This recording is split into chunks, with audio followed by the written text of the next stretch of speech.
Okay,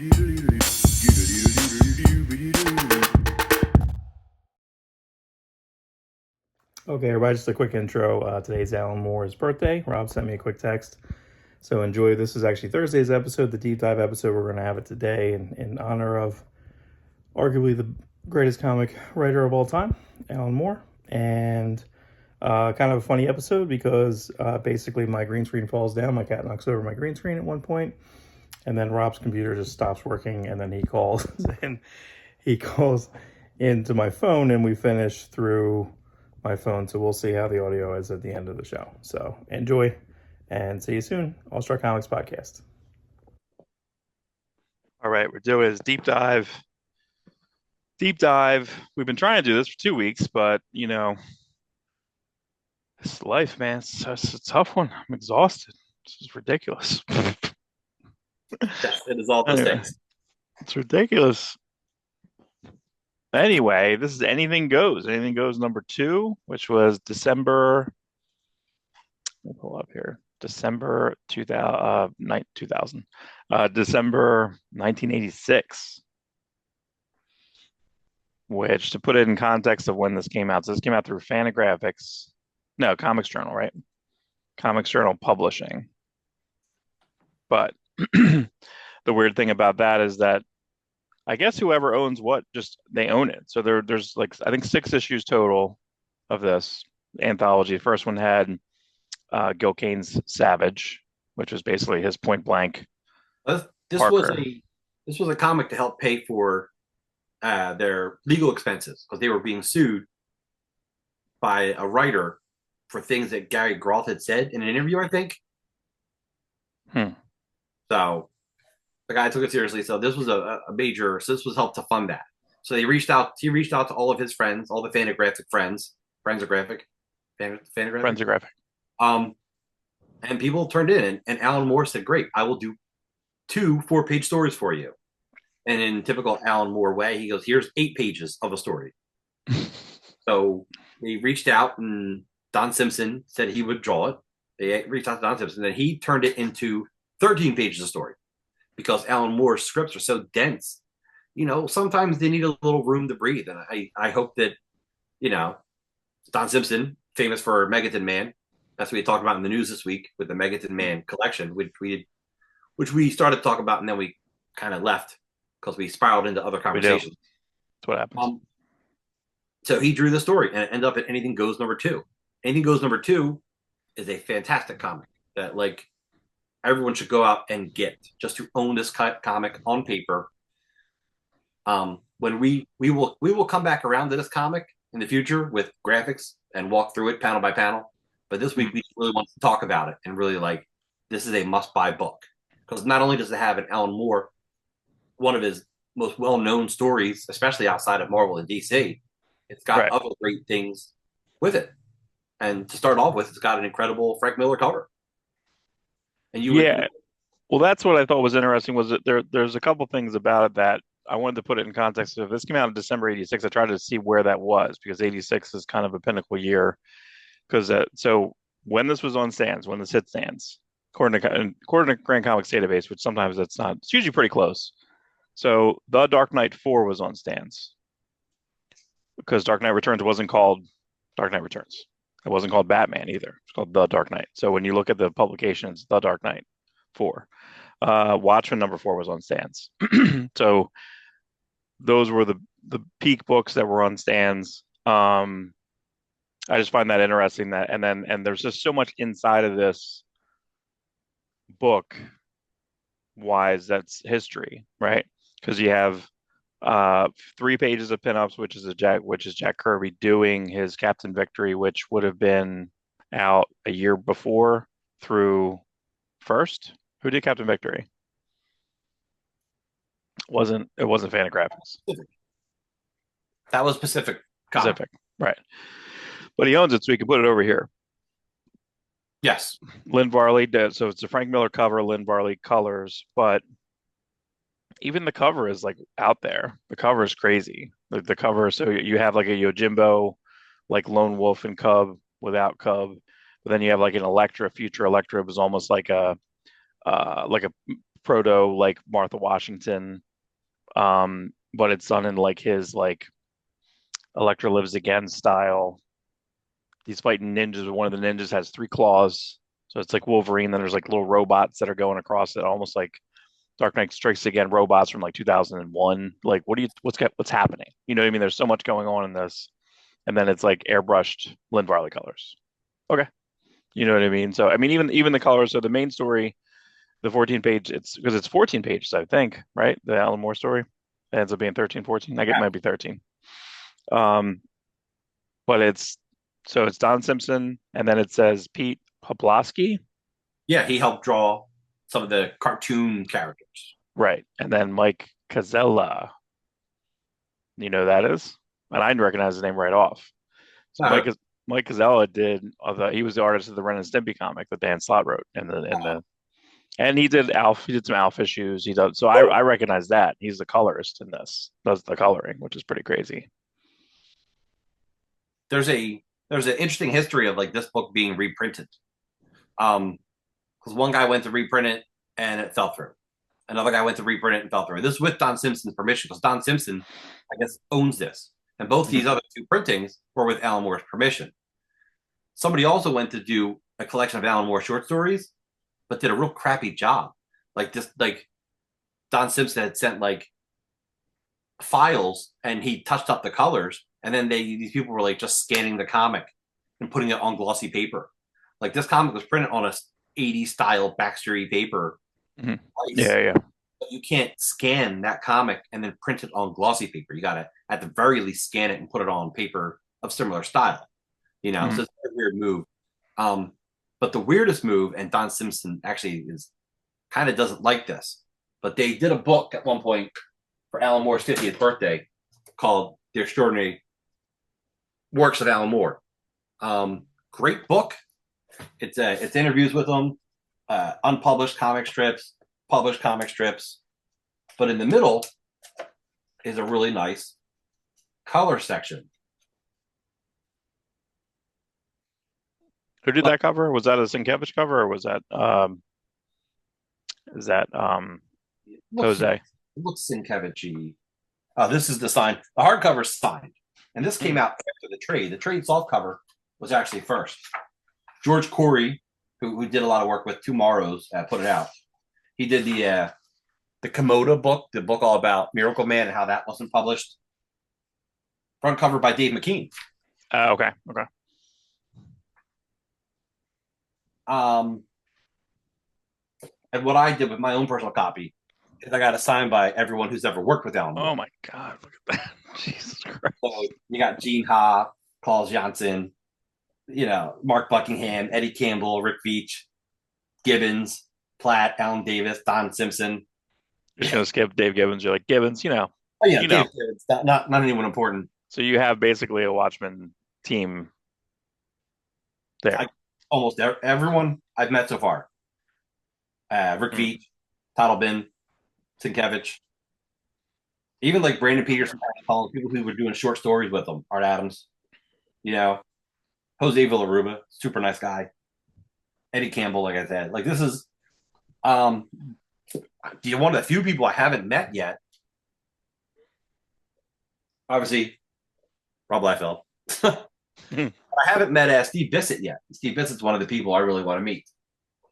But he lives in Vermont, and he doesn't travel or do conventions anymore. We can go to him. Let's go to him. Just show up. Didn't you say you wanted to go to Vermont, or you never went to Vermont? I never went to Vermont. I bought in a in a church basement sale a Vermont farmhouse. It's going to go on my Christmas tree. Right. I have no Christmas tree on them. It's all my ex-wives took them. They're all gone. That were your teddy bears, Vermont teddy bears. Remember that? That was a thing. Oh, yeah. So yeah, let's go up to Vermont. Maybe I'll meet Bissett, Rick Veitch, and Bernie Sanders. We'll go for the trifecta. We'll make a short film. We'll do an Awestruck comic short film in search of. In search of. Three people from Vermont. I went skiing there as a teenager. That's my Vermont experience. I will never go skiing. It's fun. Too old for it now. It's over. I'm too old for it. And I was window. It's over. So anyway, the soft cover to this reprinted the In Pictopia story. That's the Don Simpson story that we're talking about. Mm-hmm. It reprints it, and he sent the black and white. Don Simpson said a black and white. Here's the art, and here's the colors. Well, they went and had Jose Villaruba recolor it, and it looks fantastic. But Don Simpson hates it. Like, why would you recolor it? It looks like shit. You know, like this should be colored. So when they went to put this hardcover in a print, which was soon after the trade, they took out that version of the story and put in the Mr. Monster story he had done with Michael Gilbert. So it pisses me off because, like, I gotta have both, I guess. Right. I'm such a hardcore fan of hardcovers. Unintentional. So it's disappointing to me not to have both. You know, but what's funny to me is he's like, that's not like Jose Villaruba. It looks like he didn't even read the story. I'm like, I bet you, Jose. I doubt that. I highly doubt that. I'm pretty sure he read it and digested it and read it again. Yes, and read it backwards. That might be true because I think there's part of the story where they talked about like, oh, we're the daily section, so we're in black and white, but there was like a tin of color to it in the original coloring version, but it's black and white in his version. I'm like, I think he read it better and dissected what Alan Moore wrote. You know? Oh so yeah. You know. Wait, so you don't have the soft cover for that? Not right here, right? But I do have a copy of it. So I have read it. I have both of them. Yeah, both copies. Okay. And I have a copy of the script. So what I was going to get that for you for Christmas, but now it's foiled. You bought it. It's very hard for us to buy each other things. That's why I usually buy you some type of clothing or something like that. Yeah. So I do have a copy of the script. So my goal was to read the script before we talked about it, but like I read about 2 pages. Not only are they very dense, but it's also 3 weeks to read 2 pages. I think the script's like 20 pages long for like an 8-page short story, which is 12 or 13 pages. Yeah. Mm-hmm. It's written to be an 8-page story. He makes it longer, which is fine. Cinematically, yes, make an Alan Moore story longer. Because it might even be the same amount of panels. It's just let the artist showcase. Comics are still a visual medium. So even if you get the best writer to write it, showcase the artist's art. That's what drew us to comics to begin with. But the point I was trying to get was it's typed on a typewriter. Alan Moore's script is typed, so it's not a very good typewriter. And some of the letters are a little close together. I'm like, this is kind of hard to read. I think I've just been blessed with like reading. We've been reading computer stuff for so long and a certain font for so long, Comic Sans. Like we're not used to reading actually typewritten stuff anymore. And don't even try to get me to read someone's handwriting. Kirkman at the every end of every issue of Walking Dead Deluxe, he's like, oh, here's my plot outline for the issue. And it's like, I can't read this handwritten trite. Like, right. So back to Anything Goes number 2. Before we jump back into the Alan Moore story, let's finish up the rest of the stories in the book. So we have a Sam Keith couple-page story. This is continuity. It's the max continuity. It is. It does have a character, the is, kind of, in the story. And it's a beautifully drawn story, nicely colored, fits the book. And you're talking 1986. This came out in 87, 86, and like, so he wasn't, Marvel Comic Presents story didn't happen until what, 1990? So this is all his stuff. I think his Hulk issue might have been 89, 90. So it's very early Sam Keith, but still looks like Sam Keith. Like this is very fully formed Sam Keith. I think at this point he'd only done some other independent stuff. And, yeah, just 2 pages, and that's I think he inked some Robotech stuff, and I think he inked some Wagner stuff on Mage. Yeah, and he inked. I think he did some adolescent black belt hamsters. He fully drew that. He inked some, but then he fully drew a couple issues too. Those are fully drawn by Sam Keith. There's a really nice collection, I Before 8, and it's just a bunch of his independent short stories. What? That's behind me. That's my cat's knocking everything over. Thank God there's not like bodies behind you. Like, why would you reveal this? You I know, right? That's gonna stay in. It's staying in. So the Sam Keith I Before ebook, it's all black and white. So it's kind of sad. Like, in Anything Goes, this story's in color. And I Before E, the collection of Sam Keith stories is in black and white. Right. That's so funny. My cat knocked everything over. That's awesome. Oh, I lost you. Can you still hear me? Yeah, I can still hear you, but now it just has your name, it has just your email address. Everything's falling apart. I don't know if this is my computer or not. You click your video? I'm trying to click it now. No, it is Wow. my butt showing.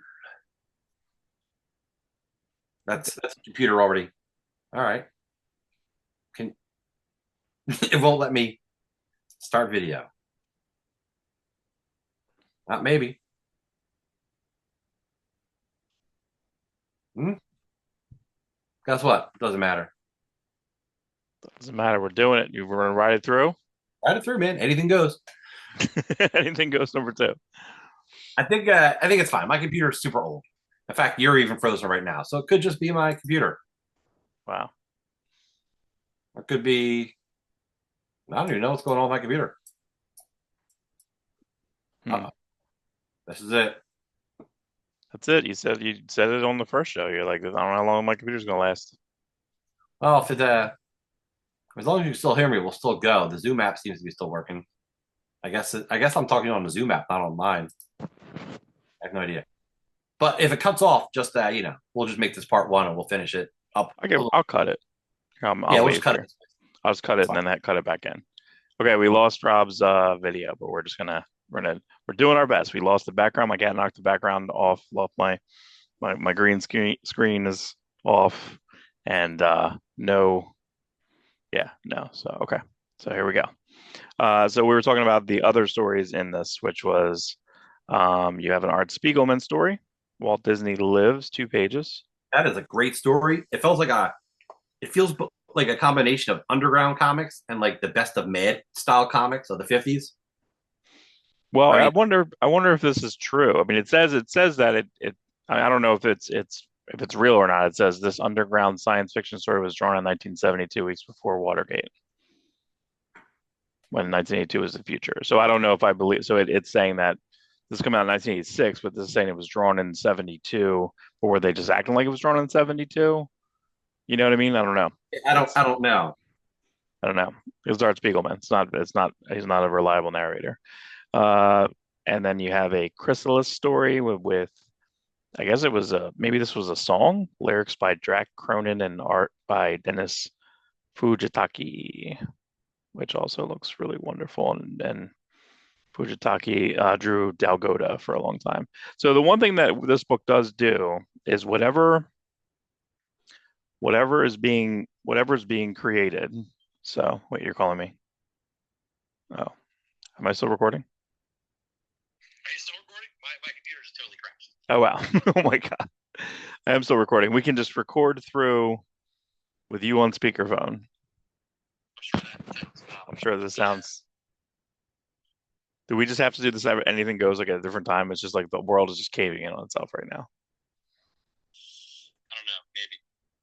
Oh yeah, you're gone now. Wait, am I still recording? I am still recording. Well, I'm still recording. I can do it in the. We can just leave it like this. I'm recording myself, but I'm on. But you're near my mic, so it could work. It could work. I'm skeptical. Okay. But, we have most of the conversation recorded, so we could just keep going. It's if you can. Yeah, I can edit this out. Yeah, I can hear because I have you on speaker. And now I just sound like garbage, probably though. Correct? Well, no, it sounds good, and it's coming through my mic, so I don't know what that'll sound like. I don't know if that's being recorded. Is it being recorded? You think? Yeah, because it's recording my mic. It's recording mine. Yeah, so it would record through. Yep. Because you're not on my phone. I'm not listening through my phone. I'm listening through the speakerphone. All right. Well, let's keep going. All right, so we're take 3. I'm waving to the camera so I can sift through the video. All right. So what I like about this, just to kind of go into how it's being portrayed, is Gary Groth as the introduction. But after every story, so after the Pictopia story, you have advertisement. You have Love and Rockets, and then you have a Locust story, you have a Hopi story, and then you have a Love and Rockets advertisement, and then you have your Sam Keith, but nothing after Sam Keith, and then you have Jack Kirby. Then they have a Don Simpson's Border Worlds ad, which is through Kitchen Sink. So it's just it's so funny. Like there's so many publishers being represented here. Dalgota was printed through Fantagraphics, okay. And then you have Art Spiegelman, and then the back it says "Rip from Mike Gazella's Brain." You have a Captain Jack. That's also Fantagraphics. So and then the last page you have Amazing Heroes Comics Journal. Send me 12 issues. Send me 6 issues of Comics Journals. I guess that was bi-monthly. So, but the biggest story, the longest story, the story of much debate and coloring and recoloring in Pictopia. Right. This is a incredible story that everyone needs to read in one form or another. The best way is to go find Anything Goes #2. Guess what? Comics not expensive. You could probably find it if you want to do deep dives, which is literally the name of this. You could find this comic. I could find $1 then probably. For $1. Yeah. In fact, it's easier to find this issue than the rest of the series. Yeah, I have one for $1. This issue more in bin than the rest of the series in bins. I know I have the first one. I know I have the first issue because I have the Go King, as I grabbed it for the Savage #1, which was his version of Point Blank, which is Richard Stark's Parker. Right. So, but here, and it's funny you say like who's in charge of it, because it literally lists Alan Moore screenplay, Donald Simpson director, Peter Pawlowski second unit, big crowd scenes, Mike Gazzella animation. Yeah, Alan Moore wanted the whenever there was like a funny animal character, he wanted them to be drawn seriously.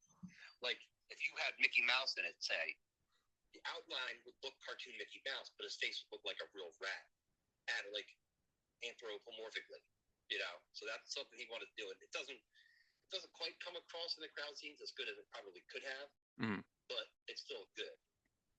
So the story itself, it's a city where all fictitious characters live, all cartoon comic characters, anything you can imagine live in this city. With something Alan Moore uses to a bigger audience, to a bigger idea in top 10. Top 10 is mostly superheroes now, but this is all comics. So comic strips, comic book characters, cartoons, you name it, they live in this city. And where this magician is from, I forget his name currently. He's like a Mandrake the Magician, something very popular in pre-superhero comics, and he was just a staple of actual comic strips. He lives there, and he lives in the slums because people aren't reading the daily comic strips anymore. They're not famous at this point in the 1980s when this story was written. And it's broadly about like how the world's changing. His friends are disappearing. New characters are showing up who are kind of reminiscent of his friends, but they're dark. They're edgier. It's funny because that was a trope in the 80s, which stayed a trope in the 90s. That's always the trope of let's take something old and happy and family friendly and turn them dark. And it's funny because that's what a lot of people thought of Batman when the Batman '89 movie came out. What people didn't know is even in the 60s, the early 70s, Neil Adams was doing something more serious with Batman. Like Batman, the goofiest Batman ever was in the 66 TV show, which the comics very briefly represent. Well, the funny thing in this too, so his name is Nocturno the Neuromancer. He's leaving his house, going down, and when you see the city itself is basically instead of windows in the buildings themselves, the windows are all like comic panels, right? So when he goes downstairs, he runs into Deadwood he runs into Red, leaving Prince Features Tenement. I ran into Red of Deadwood and Red, if you remember. So it's even telling us, you probably forgot about this. It's Bonnie and Dagwood, or any of those characters, really. Bonnie and Dagwood. Yeah. From King Syndicates. Right, not Prince Features. So then he runs in. She had a sailor with her, and the sailor's name was South Sea Sullivan, which is like a Popeye character. And she's saying she has to live here, so he's like, and basically to make money, I guess, what's his name is out of town, right? Yeah, Dagwood character. Deadwood's out of town. He's out of town. Deadwood's out of town. And he can't find any work or something, like, right? Right. Yeah. So she is prostituting herself to make ends meet because she has kids and she's got to pay rent. And it's like, holy crap. Yeah, the sun was coming up over the Romance Quarter. It would have been beautiful, but since this was one of the black and white areas of the city, you don't really get that effect. So, because at this point in 1986, there's no romance comics. Like they're all gone. I used to dream about moving into the color section uptown, just for a few dawns and sunsets, but I know it'll never happen because, again, Mandrake the Magician, Nocturno the Neuromancer cannot be. Only superheroes can afford to live in color, which actually in this is 86. What's funny about this is in 86, technically, like, there's a black and white boom, right? So, but that's, and then when you get into the actual city, you see all these cartoon, all these basically golden age characters, right? Golden age cartoony characters. And actually the Hernandez brothers are three mice near a car, and it says Los Bros H on the car itself. Pretty cool. But there's like a Tom and Jerry type of cat, or there's, two mice. I don't, I'm sure we could probably find something. Who did the annotations for League of Extraordinary Gentlemen? Was that Jess Nevins? Am I thinking that right? Sure. But when we do our deeper dive, I might have someone for that. I might have someone that might come in for that too. I might have someone that on Instagram that I'm friends with who's a big Alan Moore head, who I did a live with, and I'm so as Nocturno's walking out of town, going towards a fence, he runs into Flexible Flynn. Yes, the E.L. O'Brien Plastic Man character. Yeah. And then they're going to go to Captain Billy's, which is going to be a crowded bar, basically. So then they go in the bar, and this is where you can see, let's see, you almost see like Phantom Lady, the Phantom. Comic bar wasn't a trope at this point. No, right. After this might be the first bar.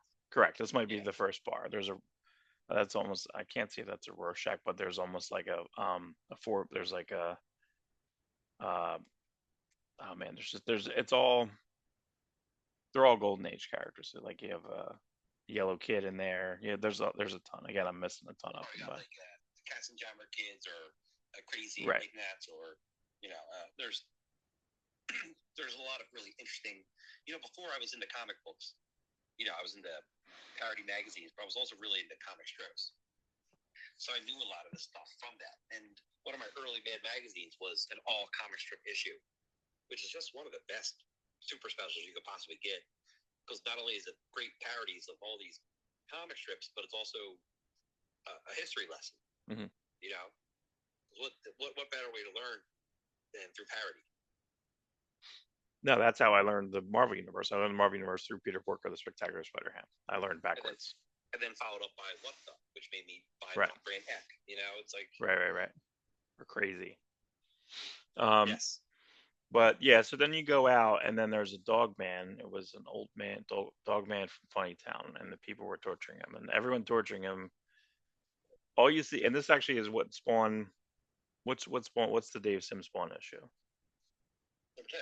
Right. So number 10, it's like, and so you see a lot of people's arms in the jail, in the cages. Here you see a lot of people just kicking the crap out of like this old dog man, which is this goofy looking. Yeah.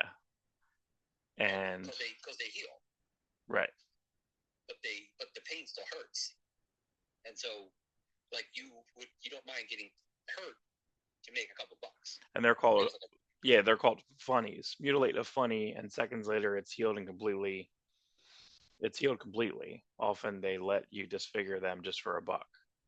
So this goofy character who has like a mustache and hair coming out of his ears and stuff is being like, kicked to death, almost to death, because he'll be fine. But again, get that money.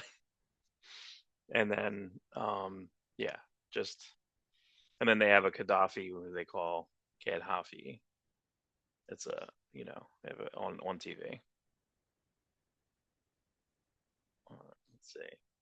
Where else we go here? But going back out and then going back towards the bar again, there's a lot of people outside, and again, there's just probably so much. I already know there's like a billion things I'm missing, and then when you do get back into the bar, there's a cactus face from Ace Tricky Investigates, which is Dick Tracy. And you got pruned face basically, but you can see like a Betty Boop-ish character. Yeah, see a Yellow Kid, I think again. There's a lot. Oh man, I don't know who that is. Yeah, I mean there's just a ton. There's a one point where when the Plastic Man thing is at a bar and it says apologies to R. Crumb, so I can't tell if this drawing here is supposed to be one of the underground there.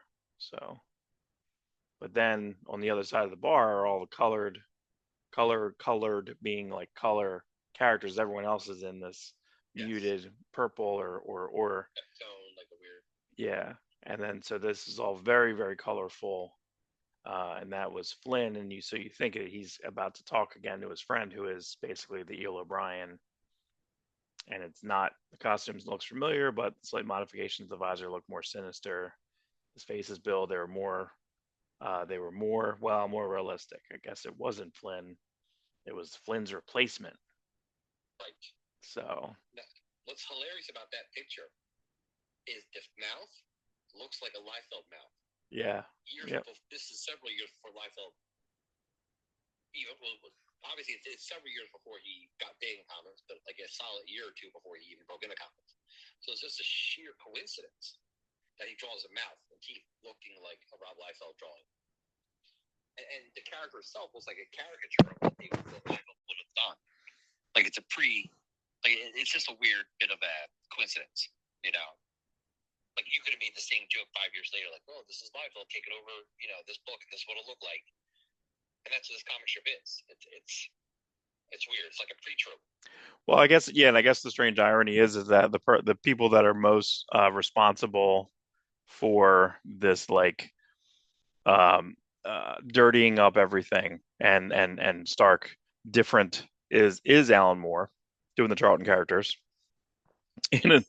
So it's almost like a weird meta commentary for that, and then or Frank Miller doing the same, putting out a lot of these other happy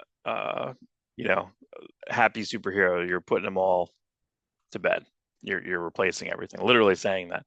So at that point, he goes back out in the streets, and it's fun. And basically, it looks like that they're tearing everything down. And I guess it's just that 1986, late 1986. I guess that's when REO Speedwagon, which is like the 6th or 7th version. It was like Jefferson Starship, right? It was Jefferson Airplane, Jefferson Starship. And then I guess there's a Starship here, but the people that are just mowing all the buildings down are singing, we built this city on comic books, built this city. So it's like, but everything's gone. Even like he loses his hat. So like the magician guy is just like stripped away. So he goes outside and everything's gone, and they're yelling at him, get out of here. You know what I mean? Get out of here.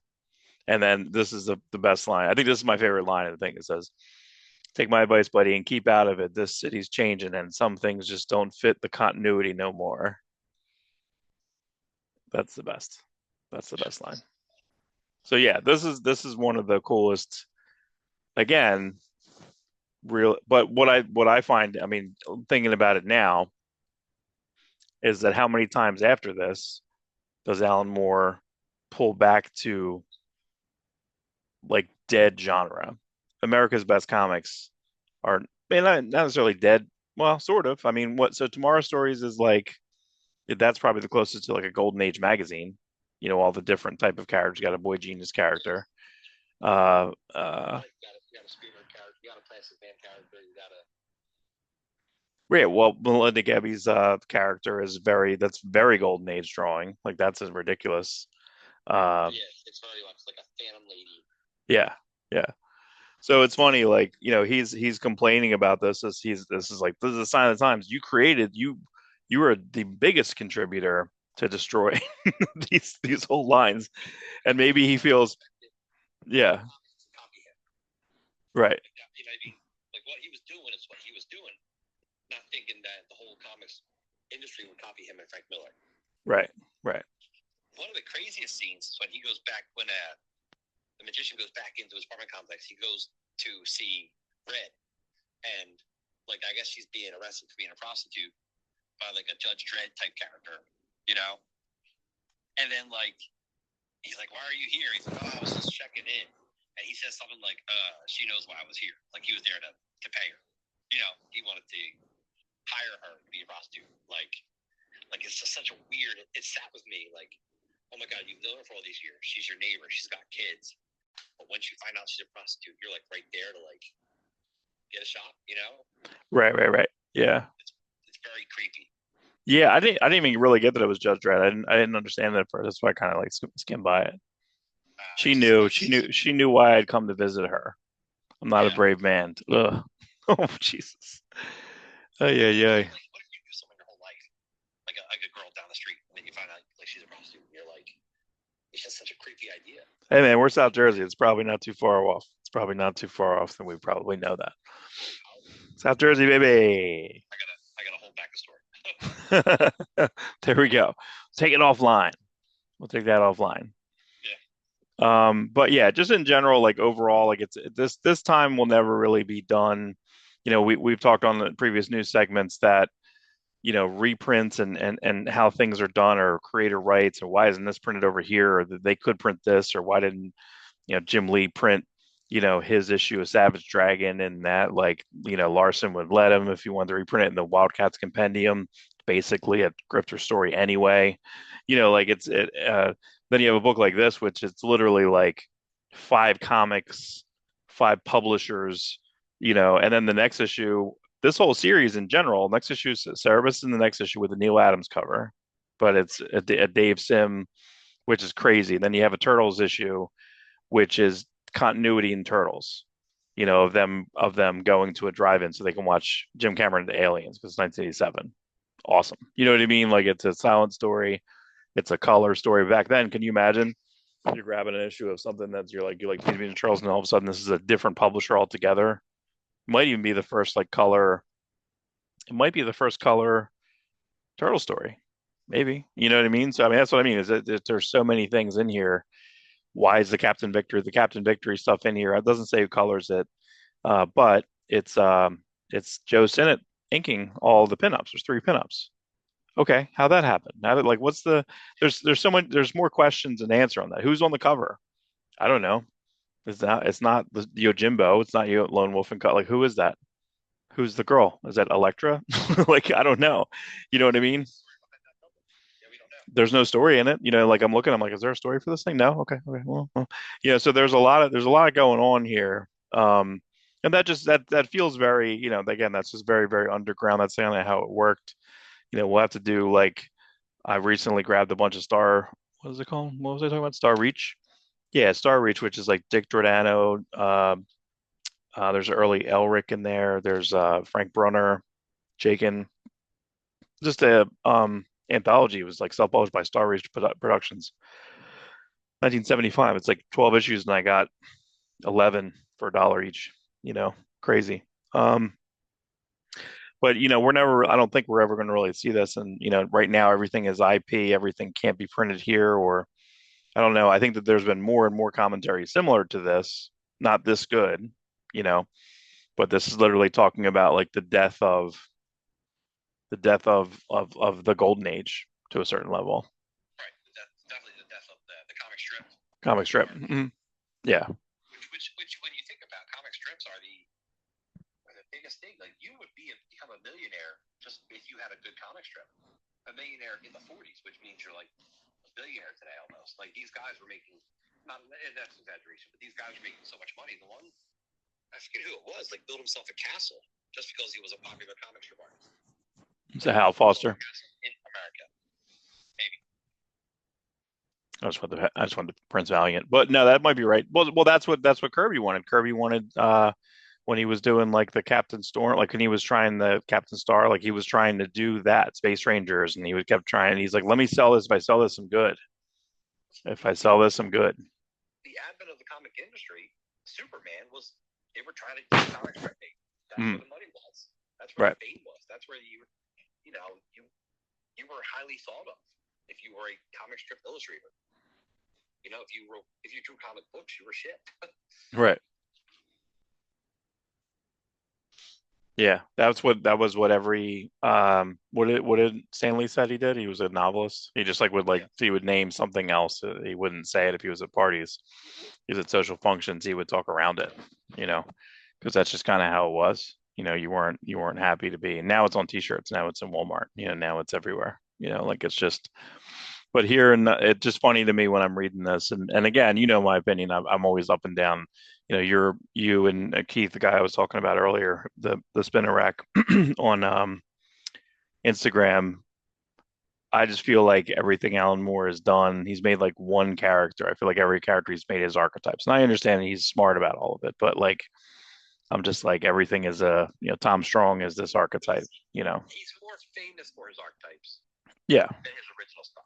Right. But at the same time, what character isn't an archetype in comics? No, that's right. Yeah. Or movies. Everything's based off of something. You know, there's very few original ideas, I guess. I hate to be so down about that. But, like, that's fine.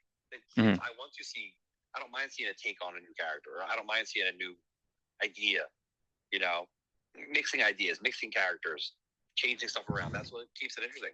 It all goes back to Shakespeare, who stole from the Greek dramas, who probably stole from, you know, Mesopotamian stories, which were, you know, also carved on cave walls and painted, you know, by prehistoric people. Like, it all goes back to, that's the first comic strips. The first comic strips were wall paintings, you know. Right. Mm-hmm. Right. So, you know what? We love it all. Give us more. Give us more. And give us more Alan Moore. Well, what do you think what do you think 1713 is? So 1713 is that's like, I guess, his room number, or maybe that's her room number. Wonder what that means. I can't imagine that every single thing inside of this thing is not a thing. That's the thing, is that looking at every single page now, I can clearly say, okay, yeah, this is Judge Dredd, and there's another judge behind him, and like, you know, you can just kind of go through it and just, Yes, I went through the magnifying glass. I mean, I'm more aware of a lot of these things. If I had the book in front of me, I could tell you exactly who a lot of the people were. And I'm sure Jess Nevins, the king of Alan Moore annotations. Yeah, I'll have to see. Actually, he's so deep with annotations. Alan Moore's like, that's not who it was, or this was just a guy. But you know what? You just made him into this 17th century literary character. Right. You know, fans go deeper sometimes than the creators. Right. Yeah. You know, there's a couple sitting at a table in Watchmen who slightly resemble, what was it like, Captain Metropolis and the Hooded Justice. And Gibbons like, no, that's not them, but I can see why you think it's them, and maybe the story's better if it is them. Right. Because the mystery of the Hooded Justice is he disappears, you know, and I don't think they bring up Captain Metropolis. But then you have a gay couple, two older men sitting at a table at a restaurant, and it's like, yeah, there's no reason these two guys couldn't be them.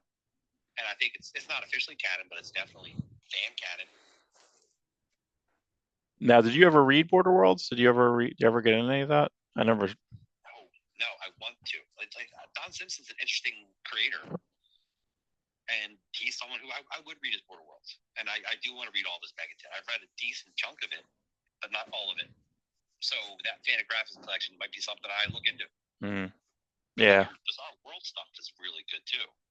Right. Yeah. It gets darker. He still tries to be funny.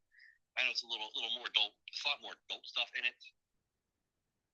Did you read his 1963 annual? New one? No. That's really weird. And that actually, you should actually read that, because in Pictopia it gets brought up. Like, it's not just a 1963 parody. He brings in like his whole career. There's Megaton characters. I actually helped inspire. He brings in some of the Big Bang characters because of the conversation we had, which is awesome. Like, I'm responsible for a little piece of that book. And so yeah, that's a book definitely worth reading. His 1963 When Else. I don't know. It's got a weird title. Else When. Else When. Yeah. When Else? What John Byrne calls his non-continuity fan X-Men comics, right? I think that's right. Yeah. Elsewhere. When else? It was a take on that. Yeah, I think well, we'll have to see. I mean, eventually we want to have the visual component. Right now, it's literally me with a blurred background because my cat knocked over my green screen, which was on like an easel and like an old shower curtain. Like it's just a nightmare. And then your computer just blew up in the middle of the show. So yeah, so we're eventually, hopefully, we'll work on a visual component for future episodes. Right now, it's very analog. Hopefully this is actually recording. It literally fell apart. The show literally fell apart, but that's what makes it great. You were there for it. You guys saw it. This is literal growing pains. You're seeing it as it is. Or didn't see it. At least I think, yeah. Don't I have your iMac that you gave me and when I was in the interim? Is that right? Or no? You have my even older iMac. This iMac's from 2012. Well, I might have to give you your older iMac back. It might just need to be rebooted again, but like it's time to buy a new one. I was kind of holding. We'll talk about it later. Yeah, I was hoping to get one next year. Yeah, well, we've been using it too much. You've been using the computer too much with these shows, and it's like I don't have the stamina for this shit. And it's just like I'm out. I might have to finish this year doing it from my phone. But like, I mean, it's a newer phone, so at least I could bring forth the video component. Right. I might have something. If you don't care about this, let's finish up with the comic. Yeah. Go out and get Anything Goes #2. You know what? And it's worth getting Anything Goes #2. Get Anything Goes #2. Don Simpson did put out a new collection of Anything Goes #2, or in Pictopia. He did a little trade of Pictopia. For some reason, Alan Moore didn't want his name on it, which he's just doing that recently. I don't know if that's for any interaction with Don Simpson or just no. Of the industry. I think he likes to give his stuff. At this point, he doesn't want money from the things that he thinks. It's true. You know, like anything from Watchmen just goes all to Gibbons. Is that right? 100%. I believe. I think that's how that's. I don't know, because he was still keeping the comic money at one point. Like he didn't care about the movie money, but he always felt like he earned the comic money. Oh, I see. Okay. You know, I don't know. He's probably doing pretty well with the whatever the compact ones. I just can't believe that they're selling that $10.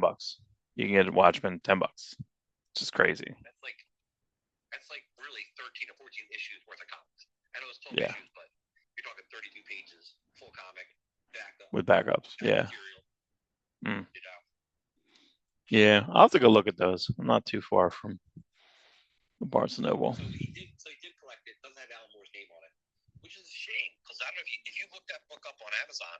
If you look up Alan Moore, does that In Pictopia collection show up? No, probably not. I don't know. See, but it gives some good back material. He talks about the story. He talks about reprinting it, the struggles to get the book reprinted. I think you can get it digitally, but I don't know where from. Can't help you people. Amazon, sadly, or try to get the book through your comic store. I think it's still Fantagraphics. I think put out the collection. Amazon. No, you can buy it on Kindle. Kindle $10. Paperback $10. Used. What's it cost on Kindle? $9.99. That's the digital or the paper version? That is, yeah. And there's a Border Worlds up here too. Interesting. Border Worlds. Border Worlds might be everything. Yeah, so the Border Worlds on this, it's $30 Kindle, available instantly. Special bonus, special edition afterward by Legendary Comic Art editor, publisher Steve Bissett. So Steve Bissett. Interesting. Now available 6 through 10. And okay, one hardcover volume gathering the backup features first published in Kitchen Sink Press issues 6 through 12 of Megaton as well. Okay, so this Border Worlds collection here is everything. It's a hardcover and has Border Worlds 1 to 5, and then 6 through 10 of Megaton, which is the backups. And then a one shot called Marooned. Okay. So this thing is everything. Being profitable, I guess. But he still wanted to finish the story. I think. Yeah, he still wanted to run it through, so he ran it through that. I might have to read Border Worlds this week. Border Worlds. Bloodstrike for Liefeld. Rick Veitch, Supreme's doing okay for Alan Moore. Supreme through Liefeld's doing good. Rick Veitch says to Liefeld, "Hey, what's your shittiest selling comic? I want to take it over. Like how Neil Adams went to Marvel. Like, what's your lowest selling comic? It's X-Men. I'll take it over." So Rick Veitch did that to Liefeld. Liefeld's like, "Well, we just canceled Bloodstrike. That's not bad itself." So he does one issue of Bloodstrike. I think it's called Cabot Blood Hunter. Yeah. And it's dark. It's good. It's very Frankenstein, but it doesn't sell good either. So in fact, there's even a Stephen Platt variant for that comic. So but number 2 was already done. So he took number 2 and broke it up into 3 short stories and put them in the back of Supreme. So he got to at least finish what was drawn. So we have too much info. We're gonna give it all to you. Yeah, I'm trying to find if I can find Border Worlds. The only thing I'm finding is funny. I'm finding Border Town. Remember that was canceled? That was Eric Esquivel, Ramon Villalobos, and then that guy was canceled for doing baddie things. So that is gone. I only had. Bill Lobos is very. Yeah. I like the artwork on that book is great. He was going to draw Wildcats for Warren Ellis. Actually has the first issue completely done. So, but that was that Warren Ellis Canceled. Store. Oh yeah, that's right. Which was boring, in my opinion. Boring. Yeah, because it was an alternate universe. They're still DC characters, but they're not quite. It was just not well. I mean, it was well thought out, but it wasn't what the fans wanted. Right. But I would have read that Wildcats book, especially if Ramon Villalobos was going to draw it. He's a fanboy like us, especially the Image guys. He actually wanted to do, because he I guess has a Patreon I don't follow, but he wanted to draw Wildcats 2, not the Warren Ellis one that he was supposed to, but he wanted to draw the Grant Morrison one. He's like, "I love the Grant Morrison script. Maybe I'll just draw that issue." I'm like, "Please, I will sign up for your Patreon if you can give me a fully drawn Grant Morrison Wildcats comic." So, at any rate. All right, we're closing it up. We're now in another. We're inside of another. I'm trying to find Border Worlds, and things. I'm 4 deep on a deep dive, and I just realized I'm still recording. It's probably just me hunched over because I saw the video on. So, all right, we're doing it live, and we're gonna see you next week.